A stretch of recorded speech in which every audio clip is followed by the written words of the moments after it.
अस्सलाम वालेकुम, कैसे हैं आप सब। मैं नाज खान। तो जैसे कि आप सब जानते ही हैं, हमारा रमज़ान चल रहा है तो हमारी गुड मॉर्निंग बहुत जल्दी हो जाती है। आप सबको गुड मॉर्निंग। मेरा सेरी का वक्त हो चुका है, इसलिए हम सेरी के लिए उठ चुके हैं। जो अभी है 3:30 बज रहे हैं, तो हम सेरी करने वाले हैं, रोज़ा रखने वाले हैं। तो आज के ब्लॉग में मैं आपको बताने वाली हूँ कि सेरी से रात तक मैंने क्या किया। तो चलिए मैं जाके सेरी कर लेती हूँ, एंड आप सब भी उठ जाइए और सेरी कर लीजिए, और हम जल्दी मिलेंगे सेरी करने के बाद में। Stay tune guys. तो यहाँ पर जो है मम्मी गरम गरम रोटियाँ पराठे बना रहे हैं सेरी के लिए। दूध और चाय भी बन रही है, तो रोटी सेके जा रही है।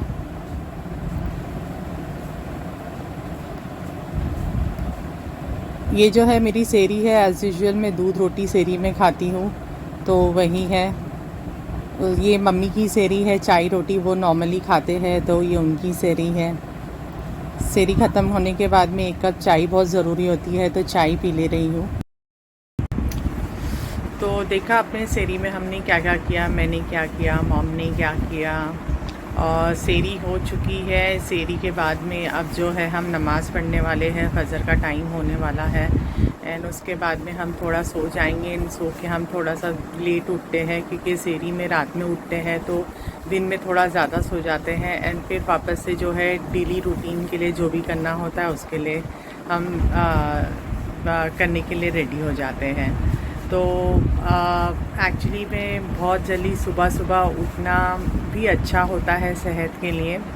बट रमज़ान में जो होता है, रमज़ान में हमारा शेड्यूल पूरा उल्टा हो जाता है। रात में उठना होता है, फिर थोड़ा सुबह में सो जाते हैं, फिर वापस से अगर दोपहर में चांस मिला तो सो जाते हैं, और रात में नींद पूरी नहीं होती। तो देखा जाए तो इबादत करना बहुत ज़रूरी होता है रमज़ान में। तो इबादत में भी ज़्यादा टाइम हो जाता है, फिर सेरी में बनाने में, खाना बनाने में टाइम हो जाता है, फिर इफ्तारी में काफ़ी चीज़ें बनाते हैं उसमें टाइम हो जाता है। तो ऐसा जो होता है, नॉर्मल डेज से जो हमारा रमज़ान का रूटीन होता है वो ज़्यादा टाइट होता है, और उसमें थकावट भी ज़्यादा होती है। दिन भर से हम रोज़ा भी रहते हैं। रोज़े में तो आप जानते ही, आप सब भी, कि हम रोज़ा कैसे रहते हैं। स्ट्रिक्ट फॉलो करते हैं। ऐसा नहीं कि पानी पी लिया, ये कर लिया, वो कर लिया, कुछ भी नहीं करते हैं। तो मैं बोलना चाह रही थी, जैसे मेरे रमज़ान जा रहे हैं, मैं एक्सपेक्ट करती हूँ, मतलब मैं अल्लाह से दुआ करती हूँ कि आप सबके भी रमज़ान बहुत अच्छे जाए। एंड माशाल्लाह से बहुत अच्छा रमज़ान जा रहा है। लास्ट 2 साल से तो रमज़ान की रौनक ही नहीं लग रही थी। कोविड की वजह से सारा बाज़ार, सारा बाहर सब कुछ बंद था, जिसकी वजह से रौनक ही नहीं लग रही थी। बट इस साल माशाल्लाह अल्लाह का शुक्र है कि बाज़ार वगैरह खुल गए एंड काफ़ी चीज़ें खुल गई है, जिसकी वजह से रौनक और ज़्यादा हो गई है। वैसे तो रमज़ान में रौनक रहती ही है, बट मार्केट वगैरह खुले रहते हैं और सब हलचल मची रहती है, तो ज़्यादा अच्छा लगता है। तो बस फिर काफ़ी बातें हो गई आपसे।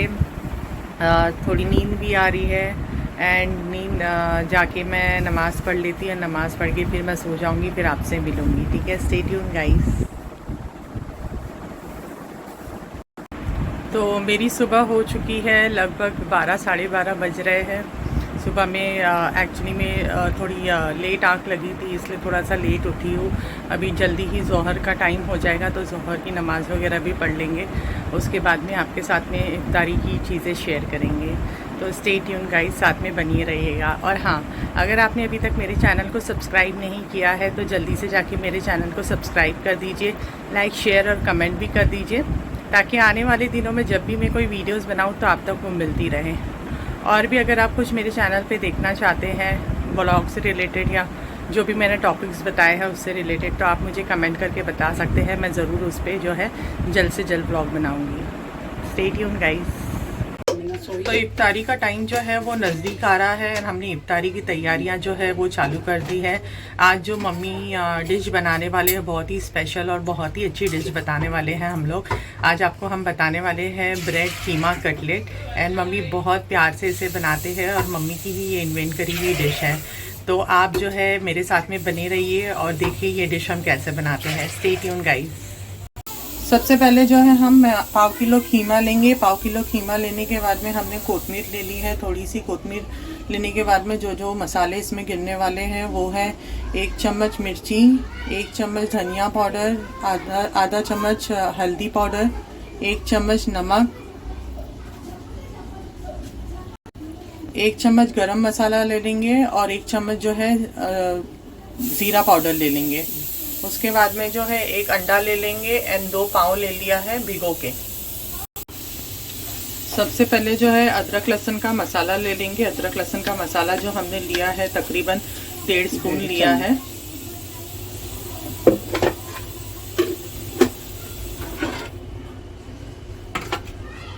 ये सब सारे मसाले ले लेंगे। उसके बाद में जो मसाले आपको बताए थे वो सब मसाले इसमें डाल देंगे। फिर कोतमीर डाल देंगे।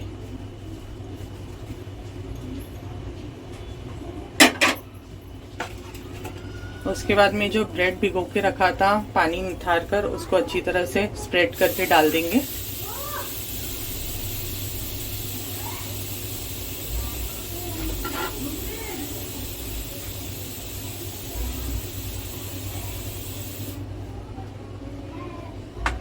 एक अंडा लेंगे और अंडा भी उसमें डाल देंगे।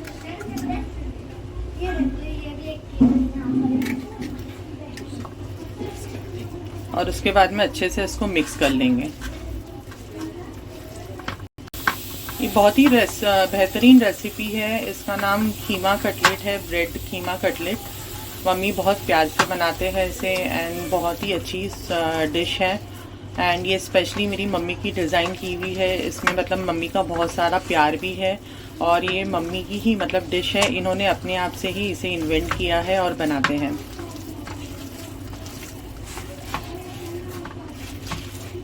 इसको अच्छी तरह से आपको मिक्स कर देना है।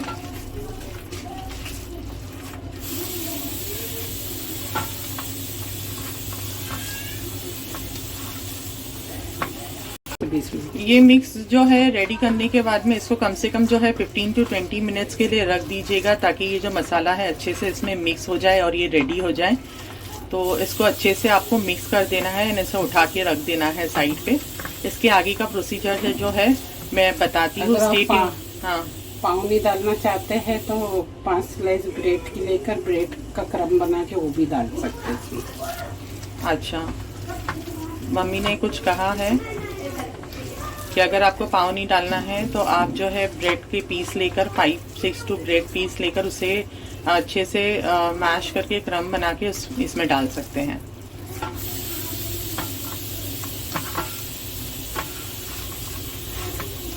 तो स्टे ट्यून गाइस, आगे बताते हैं क्या करने वाले हैं। तो हम जो मिक्स तैयार किए थे उसके जो है अच्छे से हम गोले बना लेंगे एंड गोले बना के उसको अच्छी तरह से उबाल के रख देंगे। इसी तरह से आपको भी करना है जैसे कि हम बता रहे हैं आपको। और अगर आपको लगता है कि ज़्यादा हो गया है मिक्स तो आप इसको फ्रिज करके भी रख सकते हैं और दूसरे दिन तीसरे दिन भी पका सकते हैं, कोई प्रॉब्लम नहीं है। फ्रीजर करके रख दीजिए, आपके हिसाब से आपको जितना बनाना है बना लीजिए। इस तरह से जो है गोले बना लेने हैं आपको अच्छी तरह से।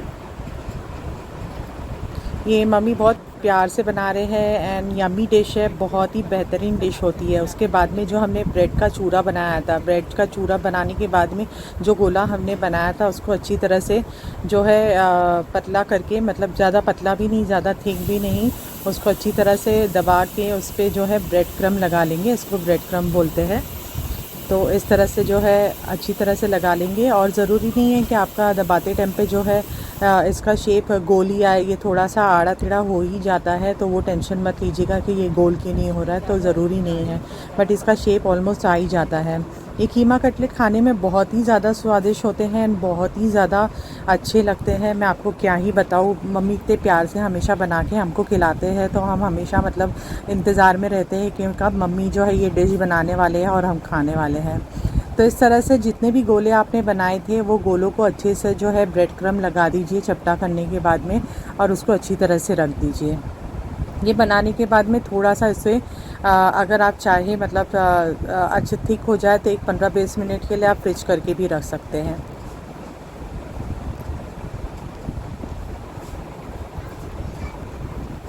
इस तरह से जो है सारे जो गोले हैं वो हमने रेडी कर लिए हैं।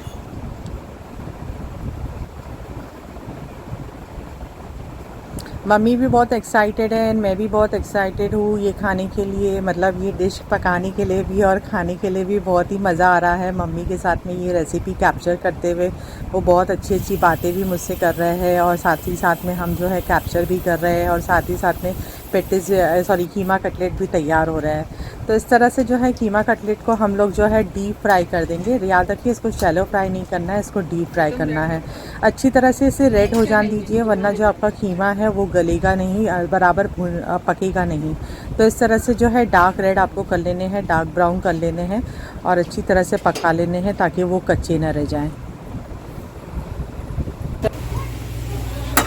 इफ्तारी तैयार हो रही है। इफ्तारी में आज कांदे के भजिए भी तले जा रहे हैं।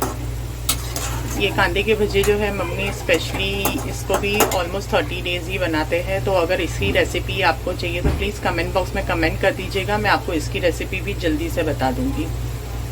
तो यम्मी भजिए जो है तैयार हो रहे हैं। खाने के टाइम ये बहुत ज़्यादा कुरकुरे और बहुत ही ज़्यादा स्वादिष्ट लगते हैं और इसकी खुशबू भी बहुत अच्छी आती है। तो आगे देखते हैं क्या करने वाले हैं। Stay tune guys. तो बाकी की जो कटलेट बाकी है वो भी हम फ्राई कर लेते हैं एंड बहुत ही अच्छी खुशबू आ रही है। मतलब खुशबू इतनी आ रही है कि पूरे घर में खुशबू है। खुशबू की वजह से जो है खाने का और मन कर रहा है। बट रोज़ा है तो हमको जो है कंट्रोल करना ही पड़ेगा और इफ्तारी तक रुकना ही पड़ेगा। तो आप भी ज़रूर जो है घर में ट्राई कीजिएगा। ट्रस्ट मी गाइस, ये बहुत अच्छी डिश है, आपको बहुत ज़्यादा पसंद आएगी। तो आप इसे ज़रूर ट्राई कीजिएगा और हमें कमेंट बॉक्स में बताइएगा कि आपको ये डिश कैसे लगी।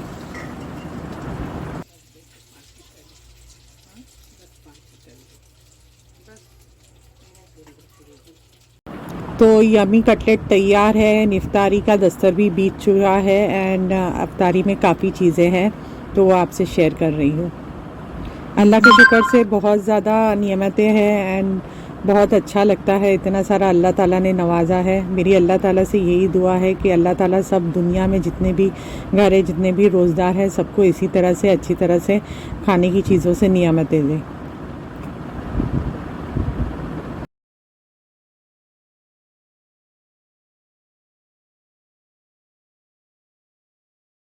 तो इफ्तारी हो चुकी है। इफ्तारी के बाद की चाय हम पी रहे हैं। तो आज की इफ्तारी, आज की सहरी, आज का सब कुछ हो चुका है। इफ्तारी करके भी हो चुकी है, शाम की चाय पी के भी हो चुकी है। तो यही था आज के ब्लॉग में शेयर करने के लिए।